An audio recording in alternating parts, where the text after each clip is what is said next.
আরে কবিতার চার সিফতে শুনো দিয়া দিল, ভাবে লাভে ওজন দু হরফেতে মিল। এ চার সিফত নাহি জানে যেই জন, তাহারে কবিতা যেন বাটের মতো হয়ন।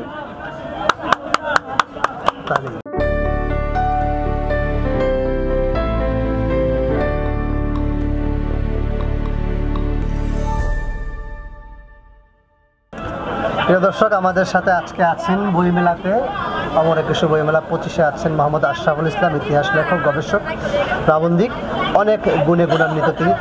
তার সাথে আমরা কথা বলবো। আজকে বইমেলাতে আমরা সৌভাগ্যক্রমে তাকে পেয়ে গেছি, এটা কোনো শিডিউল দেখা ছিল না আমাদের। আজকে নতুন বাংলাদেশ এই বইমেলা কেমন দেখছেন, কেমন লাগছে? হ্যাঁ, নতুন একটা রিস্টার্টের তো একটা আলাদা মজা আছেই, এবং মাঝে মধ্যে আমার মনে হয় রিস্টার্ট হওয়া উচিত। যখনই জং ধরে মানুষ কিন্তু সেই জং ধরা জিনিসকে একটু পরিষ্কার করেই নেয় এবং সেভাবে আবার নতুন করে শুরু করে। এটাই প্রকৃতির নিয়ম। এবং সেটা যদি স্টেনলেস স্টিল হয় তাহলে একটু দীর্ঘদিন আপনার এটা থাকে। আমরা এখনো স্টেনলেস স্টিল হয়ে উঠতে পারিনি। আমাদের মাঝে মধ্যে দেখা যায় জং ধরে, এবং এই জং পরিষ্কার করার জন্য এই ধরনের উচ্ছ্বাস, যেমন বছরের শেষে বৈশাখে আপনার যে কালবৈশাখী আসে, সারা বছরের যত আবর্জনা আছে, ধুলা আছে, সব পরিষ্কার করে নতুন করে একটা রিস্টার্ট কিন্তু করে। সেই প্রকৃতিতে যেভাবে রিস্টার্ট আসে, রাষ্ট্রের মধ্যেও আমি মনে করি রিস্টার্ট আসা উচিত। এবং রিস্টার্ট যাতে না আসে, যারা রাষ্ট্রে বসে তারা যদি তাদের সেভাবে সুন্দর করে চালায়, তাহলে বারে বারে রিস্টার্টের প্রয়োজন হবে না। আমি সেভাবেই মূল্যায়ন করি। 100% স্কলারশিপে চীনে উচ্চশিক্ষা। বিস্তারিত জানতে এখনই কল করুন 01781876187। আমি আপনার কথা সূত্র ধরে বলি, তাহলে আমাদের একটা চূড়ান্ত রেজিস্টার ধরে আমরা 47 একটা রেজিস্টার ছিল, 52 একটা রেজিস্টার ছিল, তারপর হচ্ছে গিয়ে 69 ছিল, 71 ছিল, 75 একটা রেজিস্টার ছিল, 76 একটা রেজিস্টার ছিল, তারপর হচ্ছে গিয়ে 90 একটা রেজিস্টার ছিল, কিন্তু কোনো রেজিস্টারটি কন্টিনিউ করে নাই, যার কারণে আবার 24-এর রেজিস্টার লাগলো।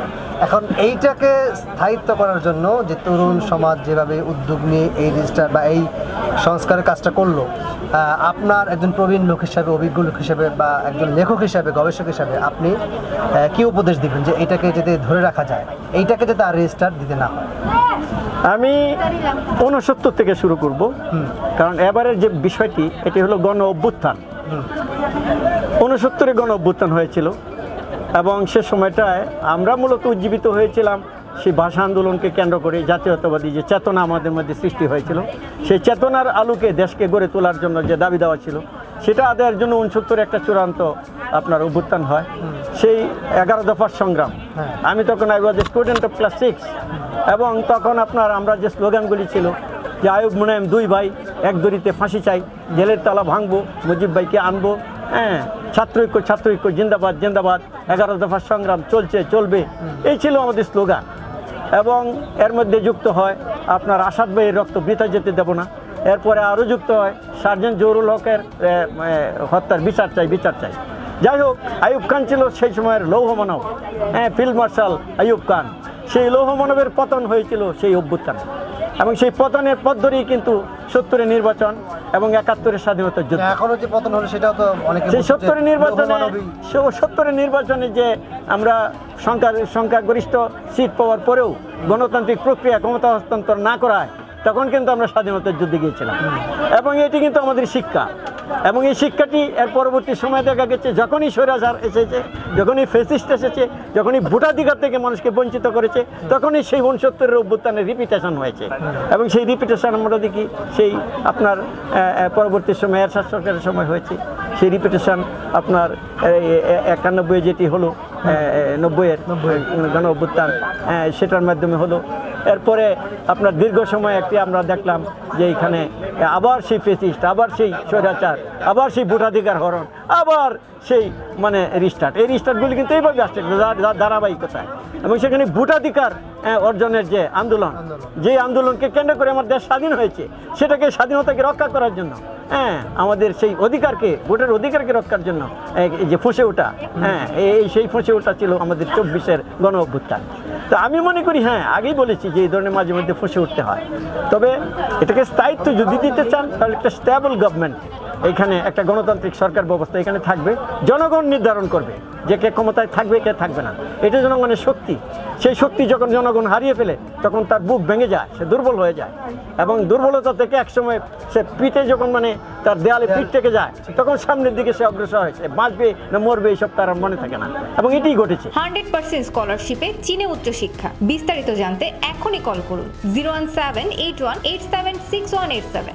আমি মনে করি 24-এর এই গণঅভ্যুত্থান আমাদের সেই ধারাবাহিকতা, এটা ধারাবাহিকতা, এবং সেই ধারাবাহিকতা আমরা ততবারই হবে যতবার আমাদের সামনে এই ধরনের বিপজ্জনক অবস্থা আসবে। ভোটের অধিকার যতক্ষণ পর্যন্ত মানুষের মানে নাগালে না আসবে ততক্ষণ পর্যন্ত চলতে থাকবে। এই জন্য আজকে পৃথিবীতে যে সমস্ত গণতান্ত্রিক রাষ্ট্র আছে, সে আমেরিকার যুক্তরাষ্ট্রের কথা বলি, যুক্তরাজ্যের কথা বলি, বা আমাদের পার্শ্ববর্তী রাষ্ট্র ইন্ডিয়া, সেখানেও গণতন্ত্র ছিল, যদিও এখন সেটা একটা মানে অন্য ধরনের একটা রাষ্ট্রে পরিণত হয়েছে। সেখানকার রাষ্ট্রযন্ত্র একটা সাম্প্রদায়িক ভেদবুদ্ধির ব্যাপার নিয়ে সেখানে গণতন্ত্রকে কবর দিয়েছে।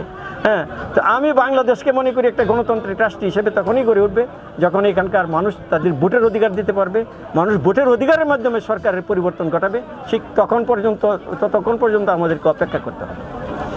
আশরাফ ভাই, তাহলে একটা প্রশ্ন করি, সেটা হচ্ছে কি আপনি বলেছেন যে এটা একটা গণঅভ্যুত্থান, অনেকে এটাকে বিপ্লব বলে, জুলাই বিপ্লব। হ্যাঁ, এটা একটু বলবেন। আর আরেকটা বিষয় হচ্ছে যে এই গণঅভ্যুত্থান বা বিপ্লব যেটাই বলি আমরা, 36 জুলাইয়ের যে পরিবর্তন বা ফেসিবাদের যে পতন, এই পতনের ক্ষেত্রে জ্ঞান ভিত্তিক বা জ্ঞানের কতটা সম্পৃক্ততা ছিল এই আন্দোলনের সাথে? অবশ্যই জ্ঞান ভিত্তিক সম্পৃক্ততা ছাড়া তো আর শিক্ষিত লোকজন আন্দোলন করে না। এবারে আন্দোলনটি কারা করেছে?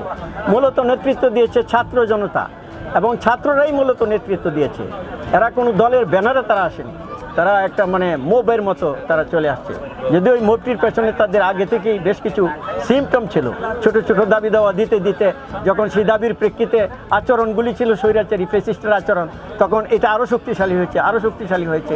এভাবে তারা সামনে এগিয়েছে।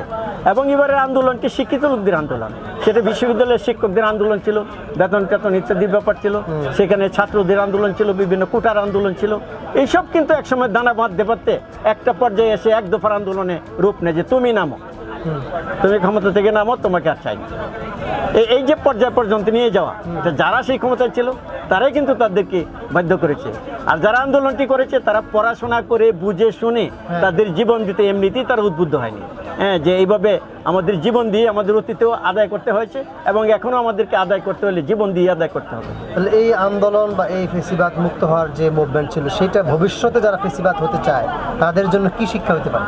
তাদের জন্য এটাই শিক্ষা হবে যে আপনার ক্ষমতা চিরস্থায়ী কোনো বস্তু নয়। মানুষের সাথে, মানুষের অধিকার নিয়ে যারা কাজ করে, মানুষের জন্য যারা কাজ করে, মানুষ তাদেরকে সম্মান জানায়। এবং যারা মানুষের অধিকার নিয়ে কাজ করে না, তারা মনে করে যে আমি সেখানে ফেরাউনের মতো আমি বসে থাকবো, আমি যা ইচ্ছা তাই করবো, তাহলে ফেরাউনদের যে গতি সেটাই হবে। সেটা তো অনেক প্রাচীনকালের শিক্ষা, নতুন কোনো শিক্ষা নয়। আশরাফ ভাই, আপনাকে ধন্যবাদ। সব শেষ প্রশ্ন, সেটা হচ্ছে গিয়ে সংস্কার নিয়ে এই সরকার যে কাজ করছে, এটাকে আপনি কীভাবে দেখছেন এবং কতটুকু ফলপ্রসূ করতে পারবে বলে আপনার মনে হচ্ছে সরকার? এইটা সরকার হলো একটা অন্তর্বর্তী সরকার, কেয়ারটেকার সরকারও না। হ্যাঁ, কেয়ারটেকার সরকারেও কিন্তু একটা আপনার দায়িত্ব থাকে। এই সময়টায় যে সমস্ত কাজ তারা করে, নির্দলীয় অনেক কাজ তারা করে, যে সমস্ত সরকারি জায়গা সম্পত্তি বিভিন্ন দখলে থাকে এগুলি উদ্ধার করে। হ্যাঁ, এই সমস্ত অনেক কাজ থাকে। কিন্তু বর্তমান সরকার যেটি আছে এটা একটা নির্দলীয় সরকার। এই সরকার একটু মানে দেখশুন করা, জাস্ট দেখশুন করা। সামনে নির্বাচন আসার আগ পর্যন্ত যে সময়টা, সেই সময় পর্যন্ত আপনার এটাকে কন্টিনিউ করা তাদের দায়িত্ব। তাদেরকে কঠোরভাবে আজকে যারা সমালোচনা করছে, আমি মনে করি তারা ঠিক করছে না এটা, কারণ এরা সেই ধরনের শক্তি নিয়ে বসে নাই, তাদেরকে বসানো হয়েছে।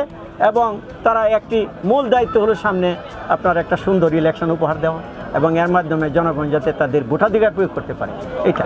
কিন্তু বর্তমান বিধিবদ্ধ যে সংবিধান আমাদের আছে, এর ভিতরে যে সমস্ত মৌলিক সমস্যা আছে সেগুলি সমাধান, সেগুলি সংস্কার, এটা একটু দ্রুততম সময়ের মধ্যে এটা সম্পন্ন করে ইলেকশন দিবে এবং এর মাধ্যমে একটি গণতান্ত্রিক সরকার আসবে, এটাই সরকার না। এবং এর পরবর্তী গণতান্ত্রিক সরকার যদি ফেল করে, জনগণ আবার ভোট দেবে না, তাকে নামিয়ে দেবে। হ্যাঁ, এটাই হলো আমাদের মানে চিরন্তন আমাদের যে অবস্থা। ধন্যবাদ আশরাফ ভাই। প্রিয় দর্শক, আমরা শুনলাম অত্যন্ত মানে বইমেলায় আলোচনায় এই বিষয়গুলো চমৎকারভাবে আসলো। সেটা হচ্ছে কি একটা মুভমেন্টকে, একটা আন্দোলনকে জ্ঞান কিভাবে পরিচালিত করে, এবং সেই কারণেই মূলত আজকে আলোচনার অবতারণা বইমেলার স্টলে বসে। আপনাদের সবাইকে ধন্যবাদ জানাচ্ছি, আমাদের সাথে আলোচনায় সম্পৃক্ত ছিলেন। ভালো থাকবেন, আল্লাহ হাফেজ।